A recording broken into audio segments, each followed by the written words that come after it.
Nanti komisi setelah turun disposisi dari pimpinan baru Bapak. Faktanya kemarin bisa ditemui, hari ini bisa temui nggak? Kami nggak tahu ya kalau pimpinan kami. Nah, Anda mau menemui kami kan dalam rangka mewakili untuk menjelaskan kan? Masa kami suruh berdiri kayak gini? Lihat nih kaye kayak gini nih. Karena tidak mungkin ada tamu istana kalau belum lolos screening. Nah, kalau sudah lolos screening, sudah tahu ini terkait JI, kok diterima? Kok saat itu Pak Jokowi nggak ngelapor ke polisi? Harusnya kan Pak Jokowi langsung lapor. Ini ada anggota JI, saya laporkan, barusan saya terima. Nah, karena Pak Jokowi nggak lapor, kan logikanya harusnya dia kena juga pasal 13C ini. Posisinya ternyata dari 3 majelis hakim, itu 2 itu bukan beragama Islam. Gitu. Sementara dakwaan-dakwaan yang terdapat di dalam proses persidangan ini yang didakwakan kepada ustadz-ustadz yang 3 ini bahasa-bahasa khas Islam. Dan kami mohon doa dari ada semua ya, seluruh kaum muslimin, mudah-mudahan ya Allah menggerakkan hati hakim yang akan menyidangkan ini dan akan diganti ya, itu hakim yang akan memberikan putusan yang objektif, yang berdasarkan kebenaran dan berdasarkan keadilan, sehingga insya Allah mereka akan memutuskan membebaskan ketiga ustadz kita dan mungkin ustadz-ustadz lainnya yang saat ini masih berada di tahanan Densus 88. Nah, Bapak minggu kemarin sudah membuat surat kan ya, tanggal 23. Iya, hari ini kami pengen ditemui, siapa yang bisa menemui, nggak harus pimpinan. Begini Pak, nah itu surat Bapak sekarang udah di pimpinan kami. Tunggu disposisi siapa yang menerima Bapak untuk audiensi. Nah, nanti kan kalau sudah ada disposisi dari pimpinan, nanti Bapak kemarin aja enak langsung sama Pak Mulyadi ya? Nah, kalau itu kan Bapak kan itu dadakan ya. Sebenarnya udah ada surat juga itu. Secara resmi sih harusnya ada suratnya sudah itu. Nah, suratnya itu saya jelasin ya. Surat udah dikirim, udah diterima, kami kata terima, kami lapor. Kami mau nggak diterima waktu itu. Begitu saya marah-marah baru turun Pak Mulyadi. Seharusnya apa lembaga itu harus marah-marah dulu baru ditemui? Ya, seharusnya nanti komisi setelah turun disposisi dari pimpinan baru Bapak. Faktanya kemarin bisa ditemui, hari ini bisa temui nggak? Kami nggak tahu ya kalau pimpinan kami. Nah, Anda mau menemui kami kan dalam rangka mewakili untuk menjelaskan kan? Masa kami suruh berdiri kayak gini? Pak, kan saya bilang tadi Pak. Itu ada ruangan kosong nggak kepake. Pak, itu nanti pakai rapat Pak. Mana rapatnya sekarang? Jam 2 itu kan ada rapat di situ. Jam berapa? Jam 2. Ini sekarang masa kami diterima gini, nggak ada kursi sama sekali? Lihat nih kaye kayak gini nih. Bismillahirrahmanirrahim. Assalamualaikum warahmatullahi wabarakatuh. Waalaikumsalam warahmatullahi wabarakatuh. Alhamdulillah pada siang hari ini kami dari tim advokasi bela ulama bela Islam, tim advokasi dari Ustadz Farid Ahmad Uqbah, Ustadz Anung Alhamad, dan Ustadz Ahmad Zain An-Najah. Di kanan saya ada Bang Deddy Suardadi, kiri saya ada rekan Rizky Fatamazaya dan rekan Anwar. Ada juga 2 lagi tadi yang sudah aktivitas yang lain. Pada pokoknya hari ini kami mendatangi gedung Komisi Yudisial Republik Indonesia. Berkaitan dengan apa? Ada 2 agenda. Yang pertama memang kami sudah memberikan surat tembusan, surat yang sebelumnya kami kirimkan kepada Ketua Pengadilan Negeri Jakarta Timur perihal permohonan pergantian hakim yang hari ini menangani perkara Ustadz Farid Ahmad Uqbah, Ustadz Anung, dan Ustadz Ahmad Zain An-Najah. Kenapa kami meminta agar hakim diganti begitu? Awalnya sih sejak awal kami sudah melihat ada gelagat hakim ini tidak independen, tidak imparsial, memihak, dan terutama tidak menguasai norma-norma agama, karena di sepanjang dakwaan yang dilakukan oleh jaksa penuntut umum terkait kasus terorisme ini kan aktivitas dakwah Islam, syariat Islam, jihad, dakwah, khilafah, nubuwah, dan berbagai terma-terma yang itu merupakan ajaran Islam, fikih Islam. Dan baru kita ketahui ternyata ada 2 yang non-muslim ya. Jadi kami khawatir majelis ini tidak memahami ajaran Islam yang agung dan kemudian nanti malah memberikan pertimbangan bahwa benar ajaran Islam itu ada kegiatan terorisme. Berbahaya sekali. Dan ini berbahaya buat majelis hakimnya. Karena itu kami punya niatan untuk menyelamatkan majelis hakim ini ya, yang tidak memahami ajaran Islam, terminologi-terminologi atau terma-terma Islami, fikih Islam, agar apa? Dia tidak keliru mempertimbangkan perkara ini, apalagi nanti memberikan vonisnya. Jadi terlihat kasus ini kan misalkan Ustadz Farid Ahmad Uqbah ya, seluruh kegiatan Ustadz Farid ya, dari jamaah yang emak-emak ya, ada yang di Cinere, ada yang di termasuk Bekasi, ada yang di mana itu Bogor dan beberapa wilayah yang lainnya, termasuk Cibubur ya, itu dinarasikan sebagai satu kegiatan terorisme. Jadi perlu kami sampaikan bahwa Ustadz kita itu dituduh dengan 3 pasal ya. Pertama 13C, kedua 12B, yang ketiga 7 ya. Pasal 7 yang pertama sih sebenarnya, cuman urutan saja ya. Jadi Ustadz kita itu dianggap menyembunyikan tindak pidana terorisme, dianggap merekrut untuk korporasi terorisme, bahkan dianggap ya terlibat dalam terorisme itu sendiri. Nah karena itu kemarin kami melihat, oh ini kalau diterus-teruskan bahaya ini. Bukan bahaya buat Ustadz kita, bahaya buat hakim tadi. Karena hakim yang tidak memahami terminologi Islam bisa salah, keliru memahami. Kan putusan itu ada 3, ya. Ya, keputusan yang benar dan diputus dengan benar. Keputusan yang benar diputus dengan salah. Khawatirnya yang ketiga, salah memahami dan salah memutus pula. Nah, langkah untuk menyelamatkan majelis itu kan kita minta ya agar diganti majelis yang paling tidak punya latar belakang Islam yang bisa memahami fikih-fikih dan terminologi Islam. Jangan sampai kalau sudah disebutkan Ustadz Farid berdakwah, ya memperjuangkan syariat Islam, menginginkan khilafah nubuwah, langsung, itu memenuhi unsur terorisme itu. Kan ngaco kayak gini. Bahaya sekali seperti ini. Makanya tadi kami datang ke KAI untuk memberitahu perkembangan persidangan seperti yang kami rasakan, termasuk kami ingin tahu hasil pemantauan KAI itu seperti apa. Karena sebelumnya kita sudah pernah kirim surat agar dikirim pemantau dari KAI untuk mengawal kasus Ustadz Farid Okbah dan Ustadz-Ustadz yang lainnya ini. Dalam audiensi yang lalu, KAI mengatakan siap.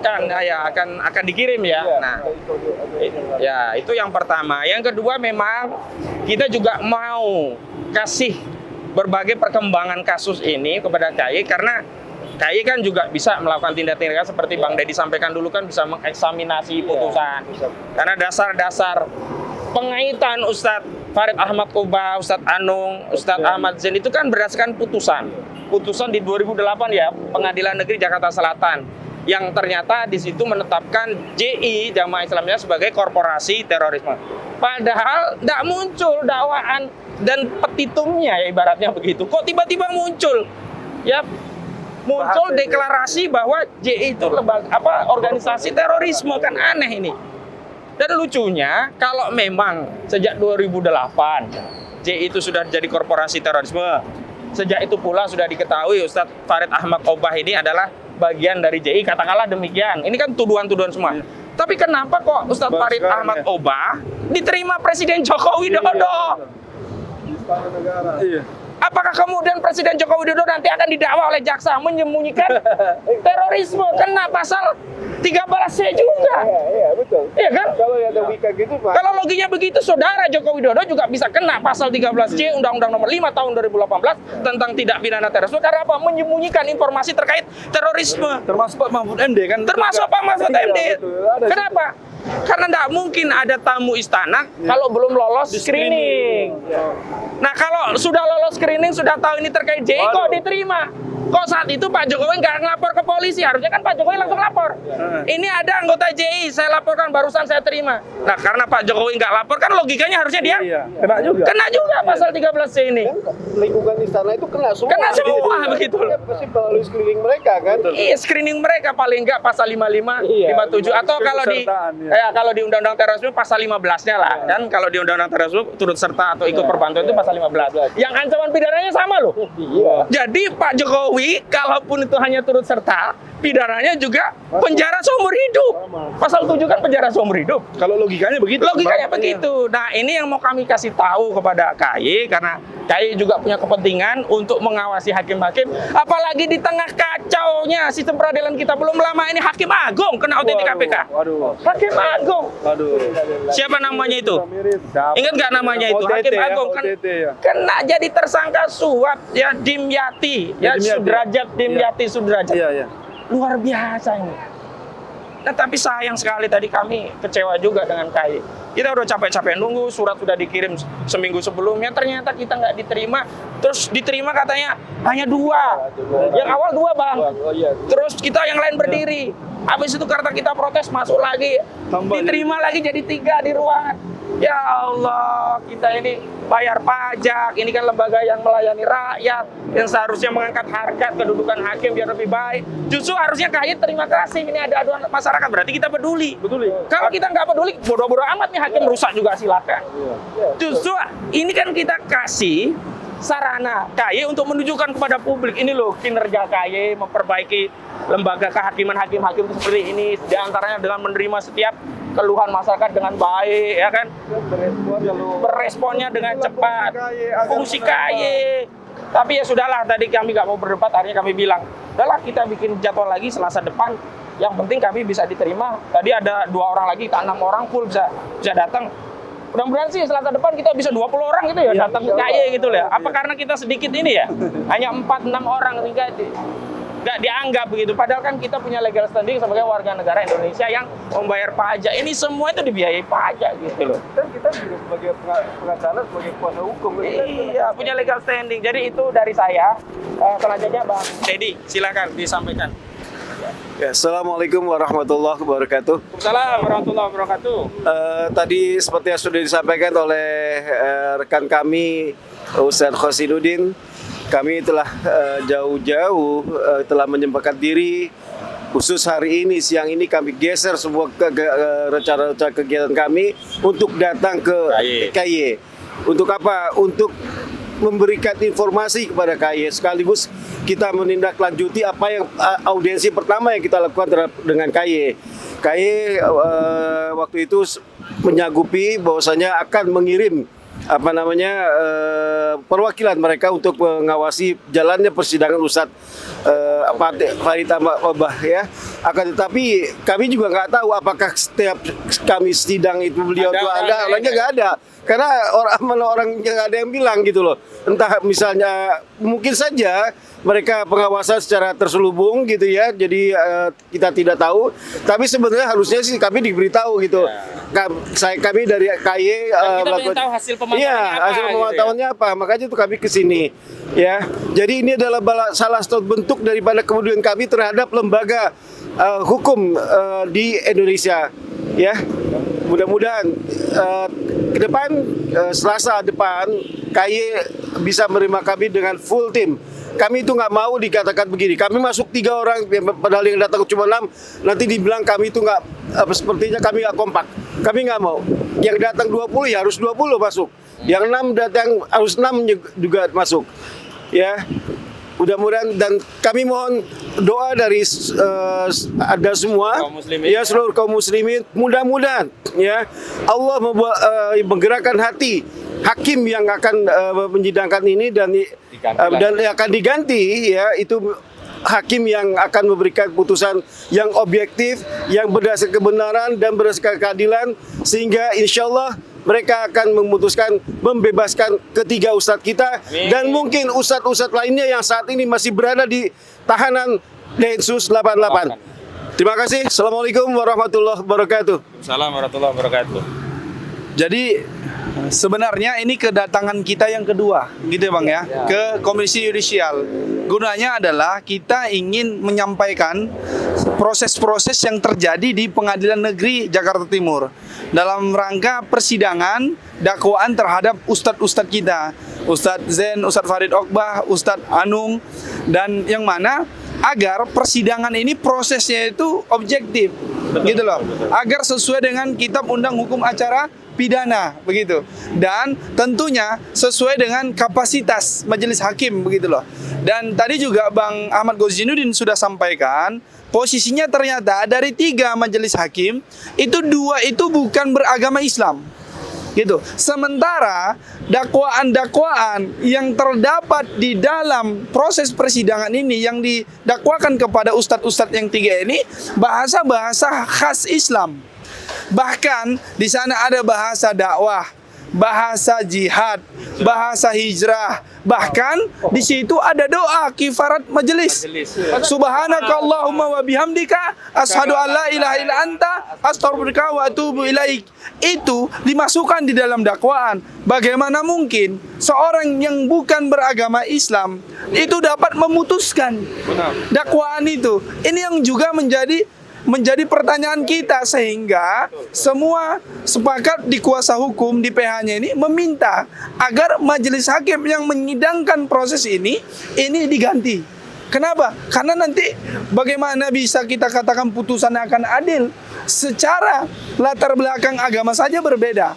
Seperti itu. Ini bukan persoalan ini sara, bukan. Ini persoalan bagaimana orang objektif tapi secara keilmuan, secara akidah itu tidak nyambung gitu loh.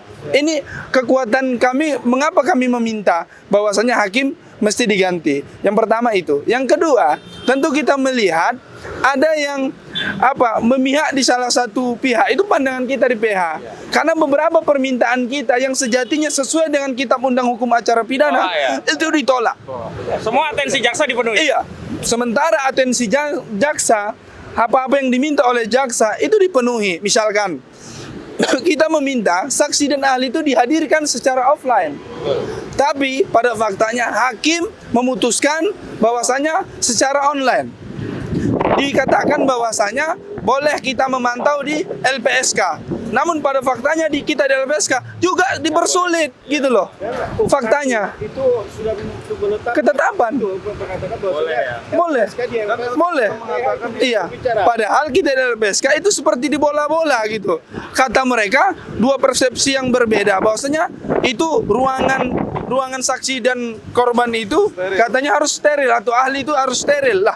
Bagaimana mungkin sidang yang di awal itu menyatakan hakim penetapannya boleh kita hadir di LPSK, secara melihat secara langsung kok tiba-tiba kita juga di LPSK diarahkan online. Lah, kalau di LPSK itu online, apa bedanya kita sama di Pengadilan Negeri Jakarta Timur gitu loh. Jadi ada sesuatu hal yang ganjil dan kita tanya itu LPSK. Ini atensi dari siapa? LPSK juga sampaikan, saya masih ingat sampaikan itu, kita juga ada rekamannya bahwasanya katakan ini juga atensi dari pengadilan. Ini kan apa gitu, peradilan apa dan demikian ini gitu. Bagaimana proses yang adil saja kita tidak dapat diwujudkan, apalagi putusannya. Nah, dugaan kuat kita ke arah sana, sehingga kuat kita meminta dan tentunya kita melaporkan guna kita ke KY ini adalah proses-proses yang ganjil dan menurut kita ini tidak fair begitu loh, memihak kepada jaksa. Oleh karena itu dugaan kuat kita. Gimana Bang? Mereka katanya itu demi keamanan buat para saksi. Padahal saksi yang ada itu adalah mereka yang ada di dalam rutan. Nah itu aneh gitu. Dan banyak saksi-saksi yang disampaikan itu adalah saksi yang juga sudah narapidana dan itu diamankan di Nusa Kambangan begitu loh. Ini kan luar biasa. Lalu apa yang dimaksud dengan kerahasiaan identitas, keamanan identitas lah? Kalau Densus 88 sudah mengamankan, penyidik sudah mengamankan, polisi sudah mengamankan, lalu apa yang dikhawatirkan? Ya menurut kami ini kan mengada-ngada saja alasannya gitu, agar mempersulit pembelaan kita terhadap ustadz-ustadz kita begitu loh. Nah, tentunya menurut dugaan kuat kami ini sebenarnya bukan lagi bukan hanya sebatas 3 ustadz sebenarnya. Adapun pembelaan kita ini bukan hanya sebatas ustadz juga kita akan membela hak-haknya, tapi ajaran Islam itu sendiri gitu loh. Jangan sampai bahasa terminologi Islam, agar jangan bahasa khas Islam, dakwah, syariah, hijrah ini difobiakan gitu loh. Jadi jangan sampai negara ini Islamofobia gitu loh. Ini kan ngeri banget gitu loh. Ini ngeri banget dah. Dan setidak-tidaknya ini sinyal gitu loh. Jadi kalau ada orang yang bangga dengan Islam, ada orang yang semangat mendakwahkan Islam, jangan-jangan nanti dikenakan, dicap teroris, dikatakan radikal, kena dengan hampir sama dengan 3 ustadz ini. Sehingga apa? Banyak ustadz ini kaum muslimin itu takut dakwah, enggan dakwah, atau setengah-tengah dalam dakwah. Ini yang harus kita putus. Rasa ketakutan ini cap logo terorisme ini. Nah, Islam itu tidak mengajarkan kekerasan. Islam itu sangat luar biasa itu. Rahmatan lil alamin, rahmat bagi sekalian alam, bukan hanya sesama manusia, tapi semua sama tumbuhan, sama hewan, semuanya di Jakarta Raya ini. Jadi sangat tidak berdasar. Kalaupun ini dipaksakan, persidangan ini dipaksakan tetap disidangkan oleh dua majelis hakim yang tidak beragama Islam ini, menurut kami ini tidak akan mendapatkan keputusan yang adil. Dan inilah yang kami sampaikan, ingin kami sampaikan ke Komisi Yudisial agar proses ini dipantau oleh Komisi Yudisial. Dan pada faktanya di pertemuan kami yang pertama itu pihak Komisi Yudisial sudah sepakat untuk memantau persidangan ini dan mengirim timnya untuk memantau di setiap persidangan. Itu mengkonfirmasi. Mudah-mudahan pekan depan lagi kita dapat diterima all tim agar kita dapat menyampaikan apa-apa saja fakta di lapangan. Jangan sampai kejadian di Pengadilan Negeri Jakarta Timur, adapun yang di LPSK itu terulang kembali. Dan itulah fungsinya adanya KY. Kalau tidak lagi fungsi namanya KY, berarti namanya disfungsi. Kalau disfungsi, maka apa gunanya KY, kan begitu. Mudah-mudahan tapi kita tetap menyampaikan apa yang semestinya kita sampaikan. Itu untuk awalan dan penyampaian di dalam forum ini. Ya, mungkin dari saya hanya menyampaikan dari kekecewaan kita ya. Sudah sampai sejauh ini di sini menunggu lama juga tidak ada ya sambutan begitu. Yang dari awalnya kita melakukan audensi. Lagi-lagi kita sangat kecewa. Mohon kepada KY agar memperhatikan lagi atensi di kantornya, layanannya. Tolong kembalikan kepada misinya yang cepat, tepat, dan humanis itu di mana letaknya begitu. Tolong ya itu ditindaklanjuti agar kita masyarakat Indonesia ini percaya dan sangat yakin lah Komisi KY ini lebih independen begitu. Terima kasih, mungkin itu saja dari saya. Mungkin saya kembalikan lagi kepada Bang Ahmad. Baik, itu saja yang bisa kami sampaikan. Kami himbau kepada seluruh umat Islam agar membersamai para ustadz ini dengan memberikan doa. Dan mudah-mudahan yang terakhir, tolong doakan kami tim hukum ini dilindungi oleh Allah Subhanahu wa taala, diberi kesabaran, diberi keikhlasan sehingga bisa istiqomah dari awal sampai akhir terus mendukung dan membela para ustadz. Amin ya rabbal alamin. Billahi fisabil haq fasabil qaharat wallahu muwaffiq ila aqwamit thoriq. Wassalamualaikum warahmatullahi wabarakatuh. Allahu akbar. Allahu akbar. Allahu akbar. Allahu akbar. Allahu akbar.